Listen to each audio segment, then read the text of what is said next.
இப்போது புதிய அறிமுகம் ஆச்சி ஹோட்டல் சாம்பார் 50 கிராம் ரூபாய் 20 மட்டுமே. தமிழக அரசின் வரி உயர்வை கண்டித்து கடலூர் மாவட்டம் நெல்லிக்குப்பத்தில் அனைத்து தொழில் வர்த்தக சங்கத்தினர் கடையடைப்பு போராட்டத்தில் ஈடுபட்டுள்ளனர். கூடுதல் விவரங்களை செய்தியாளர் பாரிவள்ளல் வழங்க கேட்கலாம். பாரிவள்ளல், வணக்கம். முழு விவரங்கள்.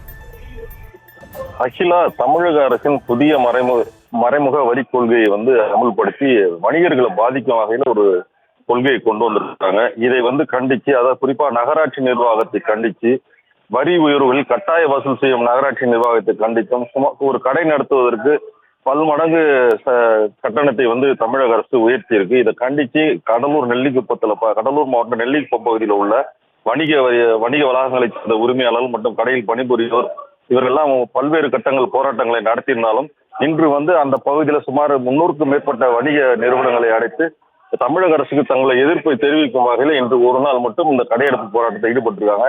இவர்களது முழு கோரிக்கை என்னன்னா, வரி உயர்வை கட்டுப்படுத்த வேண்டும், அதற்கு நகராட்சி நிர்வாகத்தின் மூலம் கட்டாய வசூல் ஈடுபடுவதை தடுக்க வேண்டும் என்ற கோரிக்கையை வலியுறுத்தி இந்த போராட்டமானது தற்சமயம் நடத்திட்டு வருகிறது. அகிலா, விவரங்களுக்கு நன்றி பாரிவள்ளல். இப்போது புதிய அறிமுகம் ஆச்சி ஹோட்டல் சாம்பார் 50 கிராம் ரூபாய் 20 மட்டுமே.